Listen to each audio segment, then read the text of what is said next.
History sometimes feels like a dry old book. But what if we told you it was actually a gripping, heart-pounding saga filled with heroes and villains, triumph and despair? For centuries, the mighty Habsburg dynasty shaped the destiny of Europe, their vast empire a magnet for conflict. Along their borders, and even within their heartlands, cities became battlegrounds, enduring sieges that tested the limits of human endurance. We are talking about weeks, months, sometimes even years of constant terror, starvation, and unbelievable courage. These aren't just battles. They are the desperate, harrowing stories of ordinary people caught in extraordinary circumstances. Prepare to have your mind blown by the sheer grit and raw emotion of these 7 epic sieges. Number 7, the Siege of Turin, 1706. The year is 1706.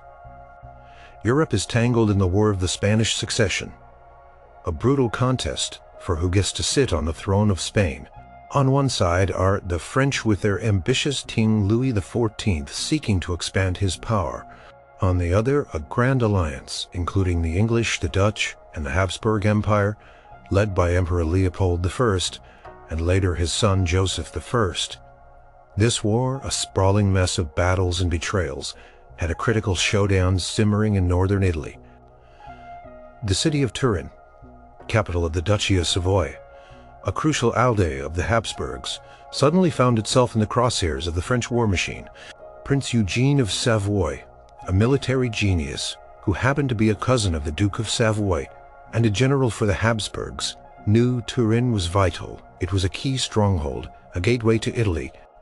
If it fell, the French would solidify their control over the region, making the Habsburg cause in Italy a losing battle.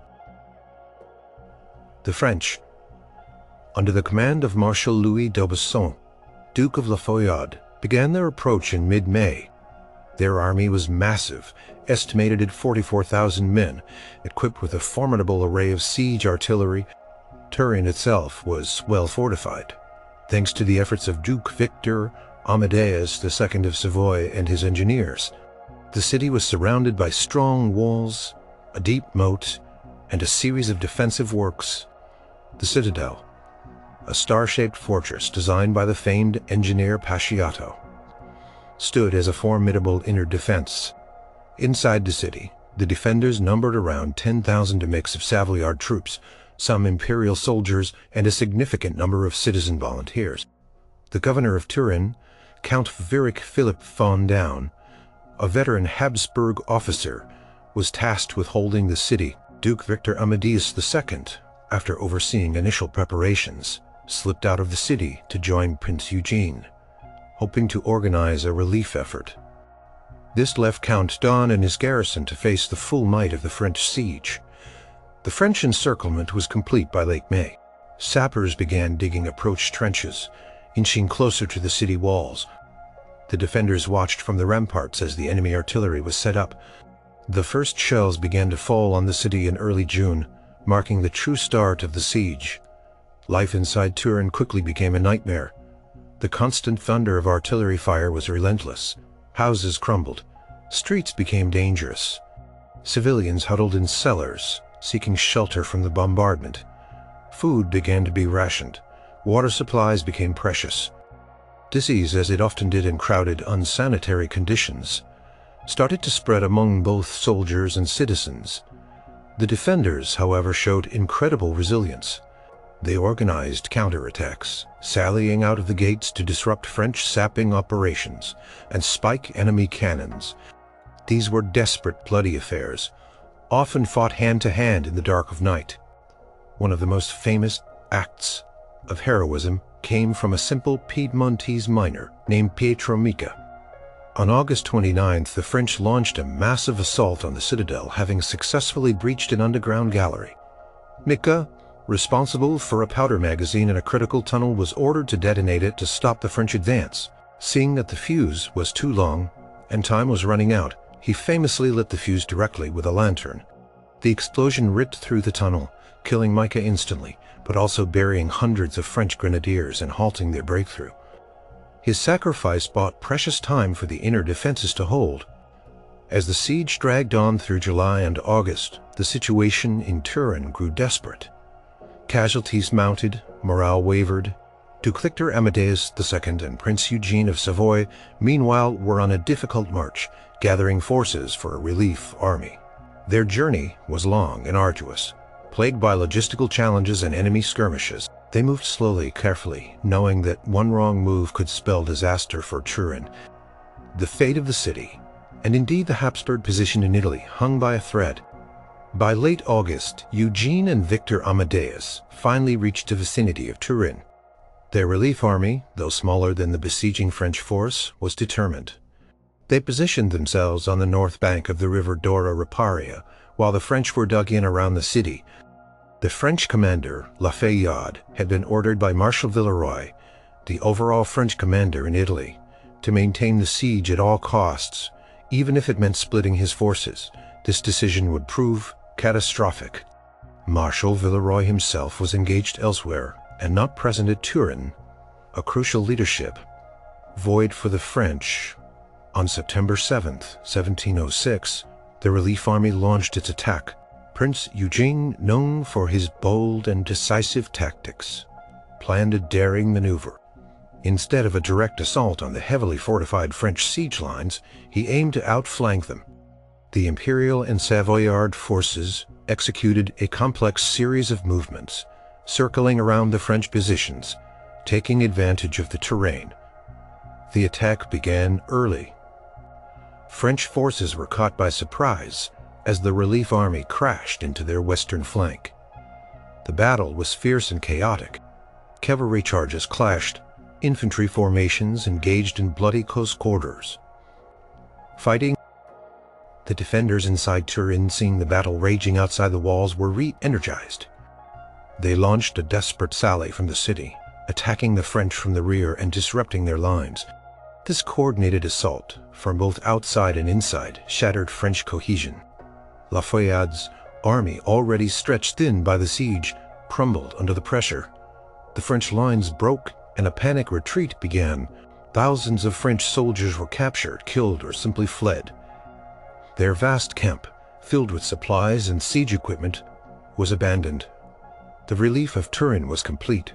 The siege, which had lasted for 117 days, was lifted. The battered citizens of Turin emerged from their cellars, cheering their deliverers. The immediate consequences were massive. The French grip on northern Italy was broken. The Habsburgs, with their Savoyard allies, had secured a critical victory. The War of the Spanish Succession would continue for several more years, but Turin stood as a testament to the power of perseverance and a brilliant relief effort. The human cost had been immense, but the city had held and the strategic map of Europe had been redrawn in that moment. The stories of endurance and sacrifice, like that of Pietro Micca, echoed through the streets of Turin for generations. Number 6. The Siege of Prague, 1648.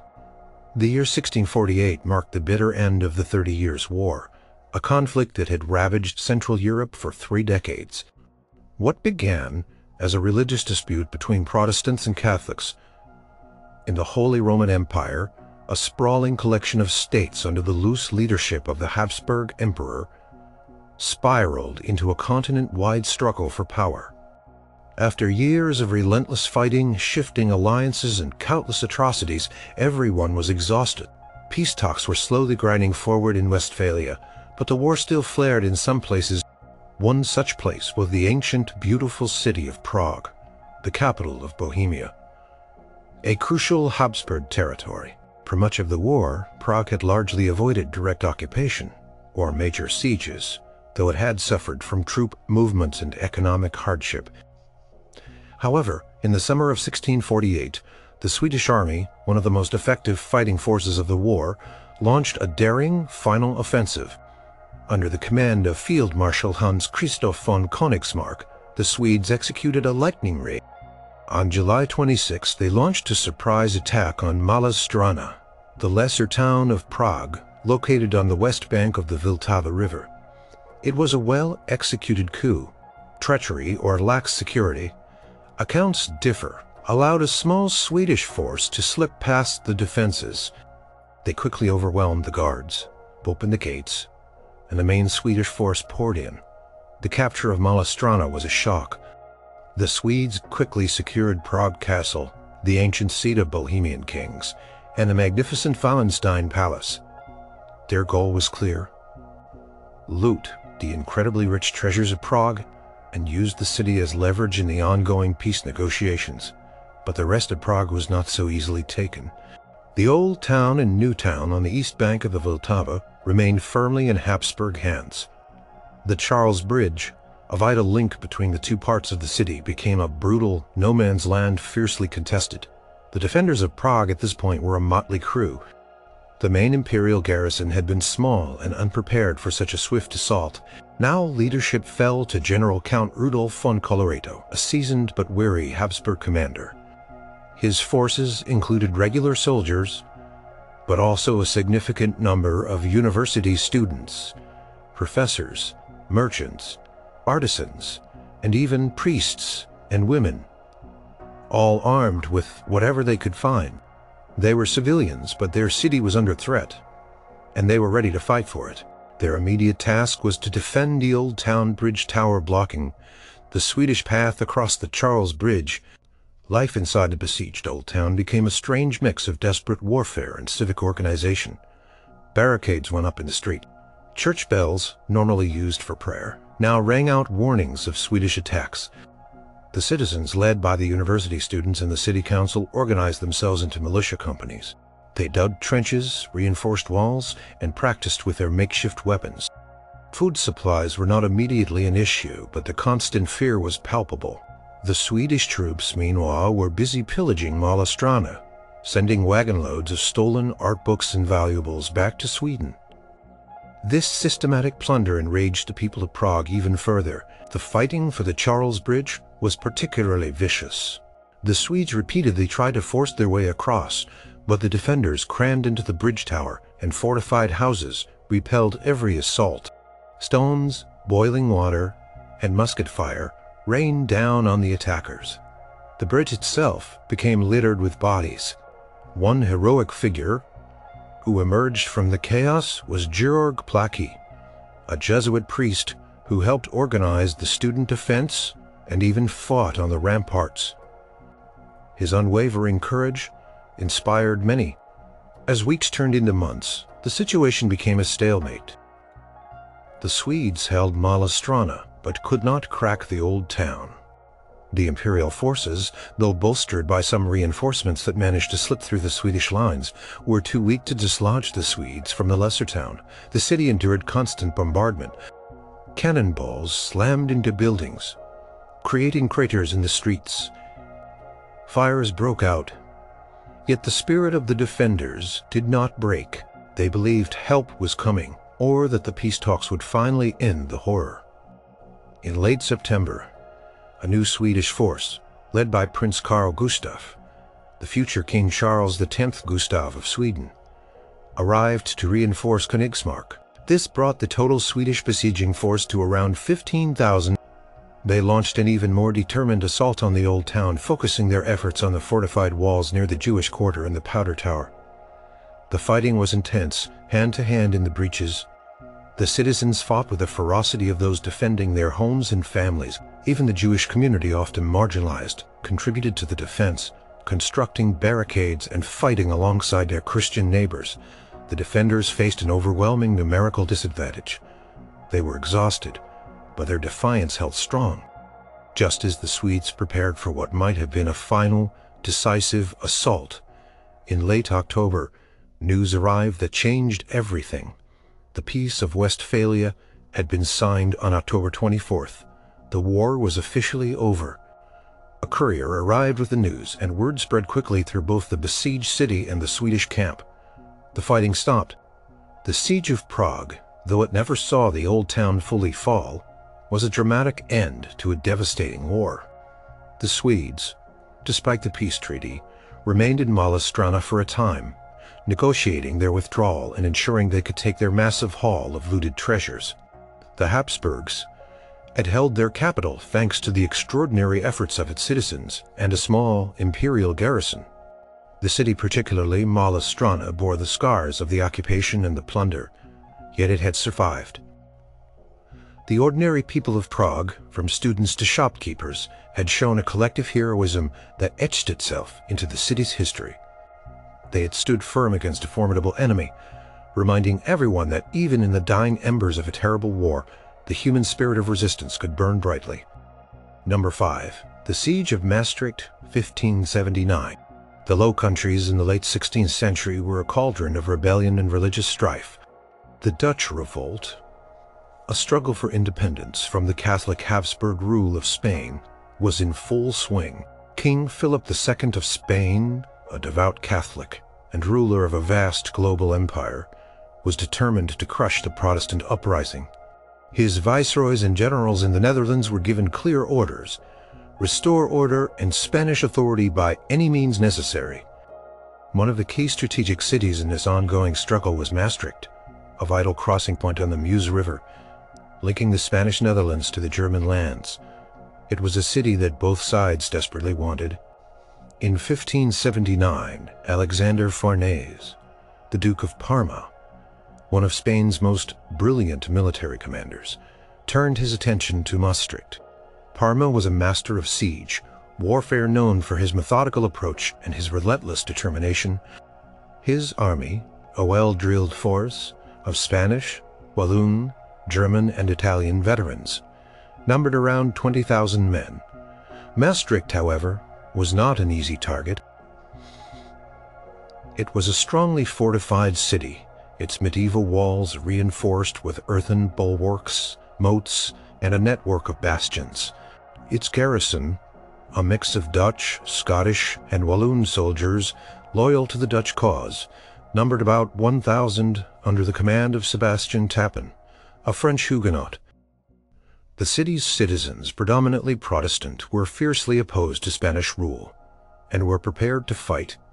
The siege began on March 13th. Parma's engineers immediately began constructing extensive siege works, trenches, countermines, and artillery platforms. The Spanish artillery opened a constant bombardment, pounding the city walls day and night. Life inside Maastricht quickly became a living hell. The constant roar of cannon fire, the splintering wood, the crumbling stone filled the air. Civilians, including women and children, were forced to assist in the defense, repairing breaches in the walls, carrying supplies, and even fighting on the ramparts. The commander Tapin inspired his troops and the citizens with his courage and defiance. What made the siege of Maastricht particularly brutal was the extensive use of mining and countermining. Both sides dug elaborate networks of tunnels beneath the city walls. The attackers aimed to place gunpowder charges under the fortifications. To create breaches, the defenders dug their own tunnels to intercept the enemy miners, often leading to terrifying underground battles in the claustrophobic darkness. Men fought with picks, shovels, and knives in pitch-black tunnels, unsure if the next swing would hit an enemy or collapse the earth around them. The sounds of digging from below ground would send shivers down the spines of the defenders, as they knew an explosion could come at any moment. Parma launched repeated assaults on the breaches created by his artillery and mines. Each assault was met with desperate resistance. The defenders fought from behind makeshift barricades, throwing stones, hot pitch, and anything they could find at the attackers. Casualties mounted on both sides. The Spanish suffered heavy losses in these direct assaults, a testament to the ferocity of Maastricht's defense. Parma, however, was not easily deterred. He understood that time and perseverance were on his side as long as the city received no relief. As weeks turned into months, food and water supplies in Maastricht dwindled. Sickness began to spread rapidly among the defenders and civilians. The conditions were horrific, yet the city refused to surrender. They knew that Spanish rule meant the suppression of their Protestant faith and their autonomy. The desperation fueled their resistance. Stories of individual heroism abounded. A woman named Kenau Simonsdouder Hasselier, though famous from an earlier siege, was a symbol of the kind of civilian courage seen in Maastricht. Here, women reportedly threw burning hoops over Spanish soldiers and even dug tunnels themselves. The intensity of the fighting reached a peak in late June. Parma, frustrated by the stubborn resistance and eager to end the siege, ordered a massive coordinated assault. On the night of June 29th, under the cover of darkness, his troops stormed several breaches simultaneously. The battle raged throughout the night and into the next morning. The defenders, exhausted and weakened by starvation and disease, fought bravely, but they were simply overwhelmed by the sheer numbers of the Spanish army. By the morning of June 30th, the Spanish forces had gained a foothold inside the city. What followed was a horrific scene. The Spanish troops, enraged by the prolonged and costly siege, exacted a terrible revenge. For several days, Maastricht endured a brutal sack. Thousands of its inhabitants, soldiers and civilians alike, were massacred in the streets and in their homes. Houses were plundered, and the city was set ablaze in parts. Commander Tappen was among those killed. The horror of the sack of Maastricht sent shivers throughout the Low Countries, serving as a grim warning of the consequences of defying Spanish rule. The siege of Maastricht lasted for over 4 months, from March 13th to June 30th, 1579. It was one of the most brutal and bloody sieges of the Dutch revolt. Parma's victory was complete, but it came at a terrible cost to his own army and to the people of Maastricht. For the Habsburgs, it was a vital strategic victory, securing a key city and demonstrating the unwavering determination of Philip II. For the Dutch, it was a devastating blow, but it also hardened their resolve. The memory of Maastricht fueled their struggle for independence, a struggle that would continue for many more decades, forever etching the names of the victims and the defenders into the somber history of the Low Countries. Number 4. The Siege of Buda, 1686. The late 17th century saw the Habsburg Empire engaged in a monumental struggle against its age-old adversary, the Ottoman Empire. For over 150 years, much of Hungary, including its ancient capital Buda, had been under Ottoman rule, a constant thorn in the side of the Holy Roman Emperor. Buda, perched on a hill overlooking the Danube River, with its formidable castle and strategic position, was a symbol of Ottoman power in Central Europe. Reclaiming it was not just a military objective for the Habsburgs, it was a matter of national and religious honor. Emperor Leopold I had been pushing for years to drive the Ottomans out of Hungary. In 1686, after earlier unsuccessful attempts, a massive Christian army was assembled. This force, known as the Holy League, was a coalition of forces from the Habsburg Empire, Bavaria, Brandenburg, Saxony, and other German states, along with contingents from Poland and other European powers. It was truly a pan-European effort, driven by the papacy and led by the brilliant Charles V, Duke of Lorraine, a Habsburg general, and the young, ambitious Prince Eugene of Savoy, who was just beginning to make his name. Their combined strength was estimated at over 60,000 men, a truly enormous army. For the time, Buda was defended by an Ottoman garrison of around 10,000 soldiers, including janissaries, the elite infantry of the Ottoman army, and local Muslim and Christian inhabitants who had sworn allegiance to the Sultan. The city's governor was Abdurrahman Abdi Pasha, a seasoned and courageous commander in his 70s. The fortifications of Buda Castle were extensive, built up over centuries, with strong walls, towers, and bastions designed to withstand sustained assault. Supplies of food and ammunition were plentiful. The Holy League army arrived before Buda in mid-June 1686, and immediately began the arduous process of encircling the city and setting up their siege lines. The European powers were determined to apply all their new engineering knowledge to this siege. Trenches were dug, artillery batteries were positioned, and mines were laid. The bombardment began a deafening roar that shook the very foundations of the city. Cannonballs slammed into the ancient walls, slowly chipping away at their defenses. Life inside Buda became a brutal test of endurance. The constant artillery fire rained down on the castle and the surrounding town. Houses crumbled, fires broke out, and civilians sought shelter wherever they could find it. Food, though initially sufficient, began to be rationed as the siege dragged on. Abdurrahman Pasha organized the defense with remarkable skill and tenacity. He knew the terrain well and used it to his advantage. He ordered his men to repair breaches as quickly as they appeared, sometimes even at night under enemy fire. He launched frequent desperate sallies from the gates, trying to disrupt the besiegers' operations, spiking their guns and trying to destroy their siege works. These were bloody hand-to-hand engagements often fought in the dark. The summer of 1686 was exceptionally hot, and the conditions for both besiegers and besieged were horrific. Disease, particularly dysentery and typhus, began to spread through both armies. The European troops, accustomed to cooler climates, suffered greatly from the heat and the poor sanitation. Casualties from disease sometimes outnumbered those from combat. Despite these hardships, the Holy League pressed on. Fueled by the desire to reclaim Buda, the Ottomans were not idle. Relief armies were dispatched from the main Ottoman forces further south, led by Grand Vizier Sari Suleiman Pasha. These relief attempts were fierce, leading to several major battles outside the walls of Buda. On July 22nd, and again on August 14th, the Grand Vizier launched powerful attacks on the Holy League's rear, trying to break the siege. These were desperate fights, with the Christian army having to simultaneously defend their siege lines and fight off the relief force. Prince Eugene of Savoy distinguished himself in these battles, showing exceptional tactical skill and courage. The relief attempts, however, were ultimately repulsed, largely due to the discipline and superior organization of the Holy League forces. The Holy League's engineers relentlessly dug their way closer to the walls. They laid mines under key bastions.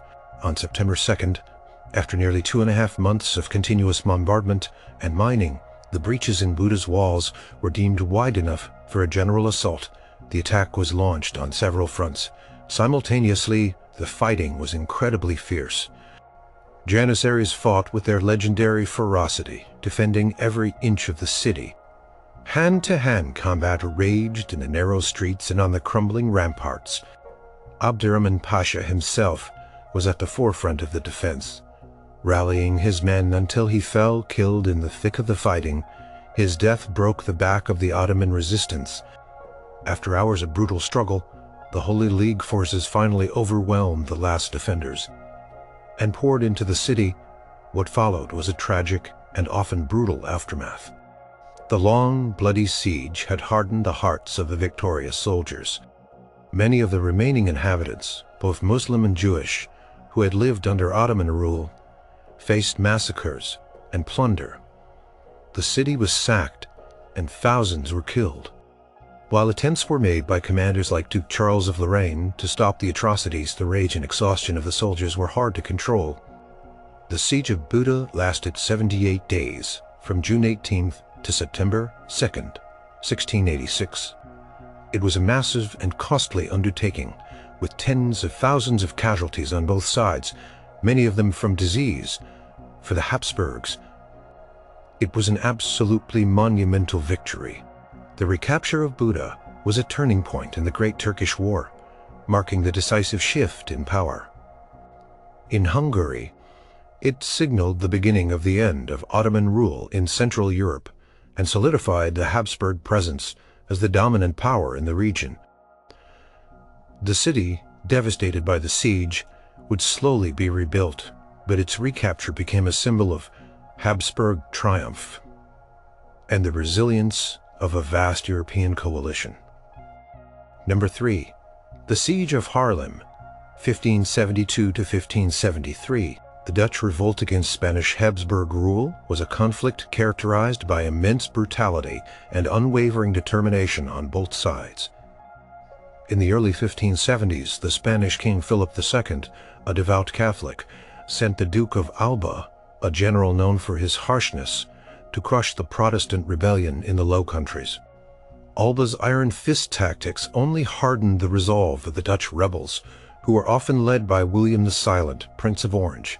The fight was not just for political autonomy, but also for religious freedom. As the rebellion gained momentum, the Spanish sought to reassert control over key cities. One such city was Haarlem, strategically located in Holland, a province that was a hotbed of resistance. In December 1572, after the notorious sack of Naarden, where the Spanish massacred the population, the Duke of Alba's son, Frederic Alvarez de Toledo, known as Don Frederick, arrived before Haarlem, with a powerful Spanish army. Estimates vary, but his force was likely around 10,000 to 12,000 veteran soldiers. Haarlem, though not a massive city, had strong walls and was surrounded by water and marshlands, making it naturally difficult to approach. Its garrison was small, perhaps 4,000 men, a mix of rebel soldiers and armed citizens, but they were determined. They had seen what happened at Naarden, and they knew surrender was not an option if they wanted to survive with their lives and their Protestant faith. Intact, the siege began in the depths of winter. The Spanish forces immediately faced a brutal environment. The frozen canals and lakes around Haarlem initially allowed them to approach more easily, but soon a thaw set in, turning the land into a muddy, impassable mess. The Spanish dug their trenches, but the ground was difficult and the cold bit deep. The defenders under the command of Ripperda showed incredible spirit. They not only repelled initial assaults, but also launched daring sallies, sometimes on skates over the frozen canals, surprising Spanish outposts and capturing supplies. One of the most famous figures to emerge from the siege was Kynau Simonsdochter, Hasseler, a timber merchant. She became a legendary figure, reportedly leading a company of 300 women in the defense, helping to repair walls, digging trenches, and even throwing burning pitch and stones at the attackers. While the exact scale of her direct combat involvement is debated, her symbol of fierce female defiance inspired the entire city. The citizens, men and women, rich and poor, worked tirelessly to strengthen their defenses, building up new earthworks behind the breaches that the Spanish artillery created. As the siege dragged through the winter months, both sides suffered terribly. The Spanish camp was plagued by disease and hunger. Supplies were difficult to bring in. Their frustration mounted as the stubborn resistance of Haarlem defied their expectation. Don Frederick launched repeated assaults, each one bloody and costly. The Spanish soldiers, veterans of many campaigns, found themselves fighting against not just soldiers, but an entire population. They faced incredible ingenuity from the besieged. Hot tar and oil poured from the walls, burning hoops thrown onto their heads, and even Haarlem's secret a weapon rumored to be a giant iron claw that could snatch soldiers from the walls. Inside Haarlem, starvation slowly began to set in. Food supplies dwindled. The desperation grew so intense that the citizens were forced to eat dogs, cats, and even rats. Letters from the time described the horrific conditions, people starving, disease rampant, but their will to resist unbroken. They sent defiant messages to Don Frederick, even mocking him with fake reports of abundant food. They knew that if they surrendered, they would likely face the same fate as Naarden. The Dutch rebels, led by William the Silent, tried repeatedly to relieve Haarlem. They organized relief convoys, tried to break through the Spanish lines, and even attempted to flood the surrounding area.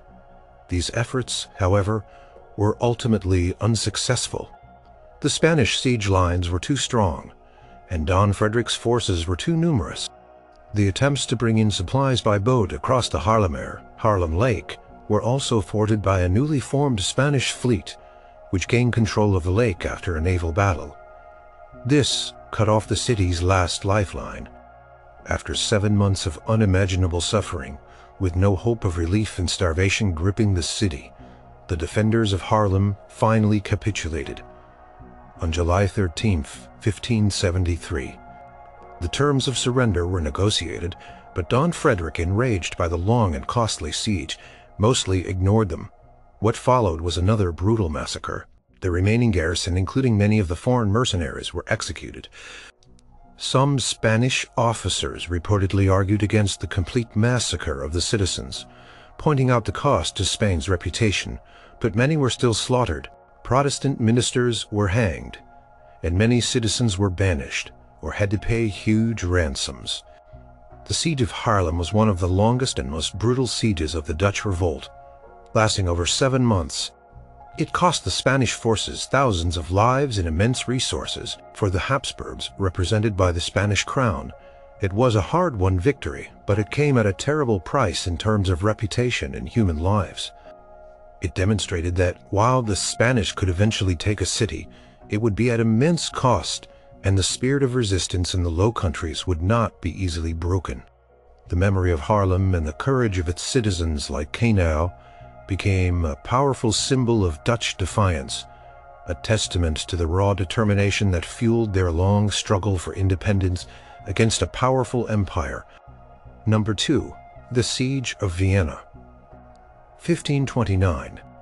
In 1529, a profound shadow fell across Europe. The Ottoman Empire, under the brilliant and powerful Sultan Suleiman the Magnificent, was at the height of its power. Having conquered much of Hungary, their gaze now turned west towards the heart of the Holy Roman Empire and the very seat of Habsburg power, Vienna. Emperor Charles V, ruler of an empire on which the sun never set, was deeply preoccupied with challenges in Western Europe and the Mediterranean. This left his younger brother Ferdinand, the first Archduke of Austria, to face the full might of the Ottoman war machine. For centuries, the Ottomans had expanded their territory, and now they were at the gates of Vienna. A truly terrifying prospect for Christian Europe, Suleiman's army was immense, estimated at up to 120,000 men, including elite janissaries, formidable cavalry, and a massive siege train of artillery. Their march across the Balkans and Hungary was arduous, plagued by heavy rains that turned roads into mud and caused the loss of many heavy cannons. Despite these difficulties, they arrived before Vienna in late September. Vienna's defenses were far from ideal. The city walls were old, dating back to medieval times and not fully prepared for a large-scale modern siege. The garrison was small, initially only about 16,000 men, a mix of imperial troops, German mercenaries, and Austrian citizen militia. The command fell to Niklas Graf Salm, a 70-year-old veteran, mercenary leader, tough and experienced. Ferdinand I had done what he could to strengthen the defenses in the preceding months, ordering the demolition of outer buildings to create clear fields of fire and digging counter mines. The Ottomans began their siege. On September 27th, the city was completely encircled. The massive Ottoman artillery began its bombardment, but the heavy rains during their march had made many of their largest siege cannons unusable. This was a critical factor, as the smaller cannons struggled to inflict significant damage on Vienna's thick walls. Despite this, the psychological impact of the constant shelling and the sheer numbers of the Ottoman army was immense. Life inside Vienna became a grueling test of nerves and endurance. The citizens, from nobles to commoners, united in their defense. They worked alongside the soldiers, helping to repair breaches in the walls, extinguish fires, and dig countermines. The digging of countermines was particularly critical. The Ottomans, skilled in sapping and mining, began to tunnel under the city walls, intending to plant gunpowder charges and blow them up. The Viennese defenders, led by their engineers and experienced miners, dug their own tunnels to intercept the enemy. These underground battles were terrifying, fought in cramped, dark, airless spaces with picks, shovels, and knives. The sound of enemy digging, the constant threat of a massive explosion, created an atmosphere of extreme tension. The defenders also launched frequent aggressive sallies from the city gates. These were desperate attacks aimed at disrupting Ottoman mining operations, destroying their siege works, and spiking their cannons. These sorties often involved fierce hand-to-hand combat with heavy casualties on both sides. One famous incident occurred on October 6th, when the Viennese launched a major sally that caught the Ottomans by surprise, inflicting significant losses and temporarily halting their progress. Suleiman, accustomed to rapid victories, grew increasingly frustrated by Vienna's stubborn resistance and the unexpected challenges. The weather turned colder, disease began to spread in the vast Ottoman camp, and supplies became harder to maintain. The heavy rains continued, turning the ground around Vienna into a quagmire, making movement difficult and further hampering the Ottoman artillery. The janissaries, eager for a decisive battle, became restless. On October 11th, the Ottomans launched a massive, coordinated assault, targeting several breaches in the walls simultaneously. The battle raged for hours. The defenders, though outnumbered, fought with incredible determination, repelling wave after wave of attackers. They used every available weapon from muskets and pikes to stones and boiling water. The breaches became scenes of bloody carnage, with bodies piling up on both sides. The Viennese held their ground. Another general assault was planned for October 14th. However, the morale in the Ottoman camp was sinking fast. The weather was worsening. The supplies were running low and the casualties were mounting.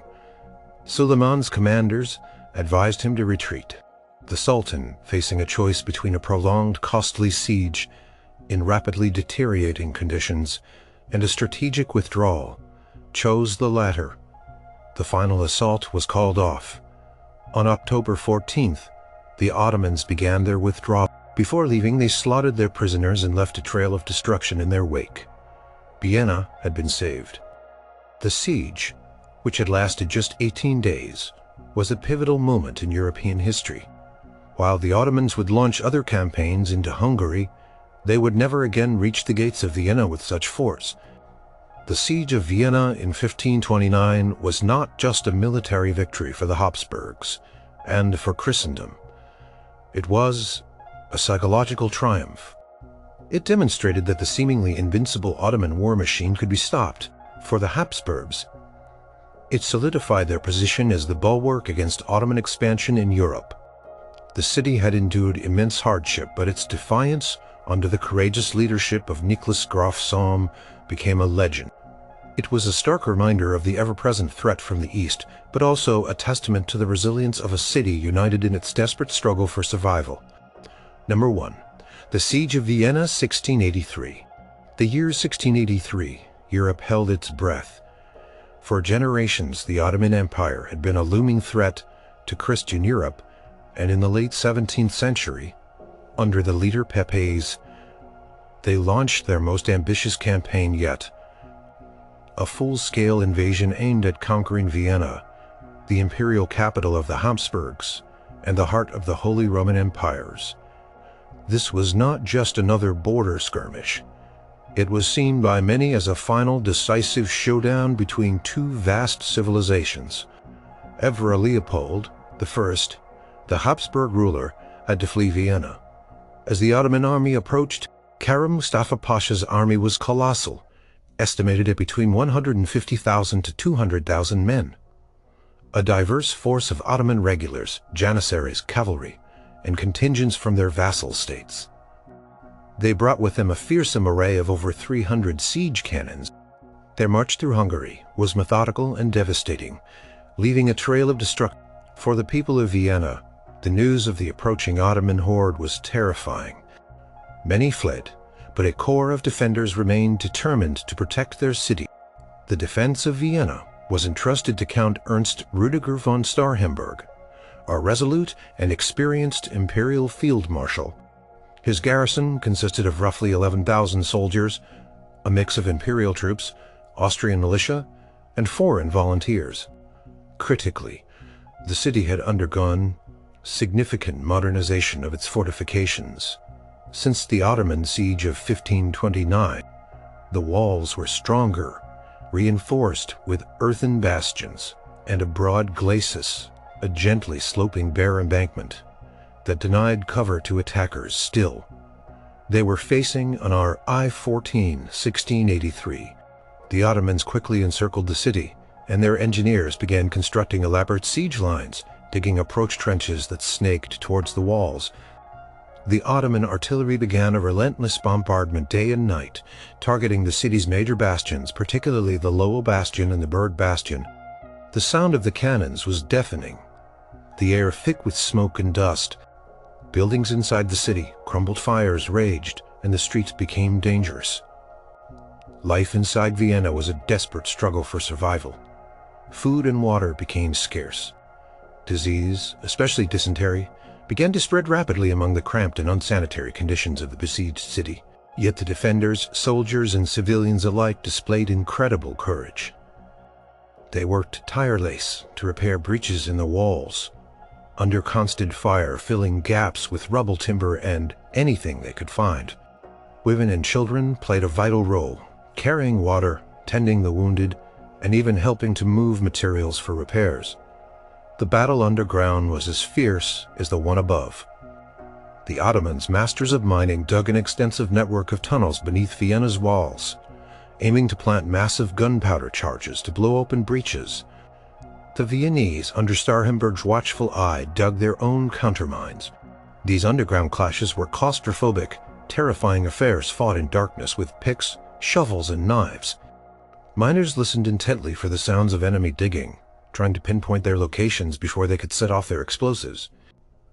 When a mine exploded, it was a cataclysmic event, shaking the entire city, often creating huge craters and breaches. The defenders would then have to rush to defend the newly opened gap against waves of Ottoman janissaries. Count Starhemberg, though suffering from dysentery himself, was a beacon of defiance. He walked the ramparts daily, inspecting defenses, encouraging his men, and overseeing counterattacks. He knew that the only hope for Vienna was to hold out until a relief army could arrive. Messages were sent out, often by brave messengers who slipped through Ottoman lines begging for help. That help was being assembled. Emperor Leopold I had appealed to the princes of the Holy Roman Empire and to King John III Sobieski of Poland, Lithuania. A legendary warrior king, Sobieski, despite his own political challenges, understood the existential threat Vienna faced. He assembled a formidable army of Polish hussars, winged hussars, his famous heavy cavalry, and marched south at incredible speed. Other imperial and German forces led by Charles V, Duke of Lorraine, also moved to join him. This multinational relief force was a race against time. By early September, the situation inside Vienna was dire. Starhemberg sent a desperate message to the approaching relief forces. No time to lose, no time to lose. The walls were crumbling, the defenders exhausted. The Ottomans launched repeated massive assaults, particularly on September 4th and September 10th, but each time they were miraculously repelled by the desperate courage of the defenders. On September 11th, the relief army, over 70,000 strong, overlooking Vienna. It was a truly magnificent sight, visible from both the besieged city and the Ottoman camp. Kara Mustafa Pasha, confident in his numbers, made a critical error. He decided to engage the relief army while maintaining the siege rather than fully lifting it to face the new threat. This decision split his forces and proved catastrophic. The battle began on September 12th, a Sunday. The main assault came down the slopes of the Kallenberg and Leopoldsburg hills. The Imperial and German infantry attacked the Ottoman left flank, while the Polish cavalry, under King Sobieski, performed a sweeping maneuver around the Ottoman right. As the battle raged through the day, the Ottoman lines began to falter under the combined pressure. In the late afternoon, King Sobieski launched the decisive blow. The largest cavalry charge in European history, thousands of Polish winged hussars, their unique wings creating a terrifying whistling sound, crashed into the heart of the Ottoman camp. The sheer force and shock of this charge shattered the Ottoman lines. Panic spread through the Ottoman army. Kara Mustafa Pasha's personal tent, a symbol of his authority, was overrun. The Ottomans broke and fled in disarray, abandoning their vast camp, their cannons, and all their supplies. The relief of Vienna was sudden and absolute. The siege, which had lasted 59 days, was lifted. The exhausted defenders emerged from their battered city, cheering their deliverers. King Sobieski himself entered Vienna to a hero's welcome.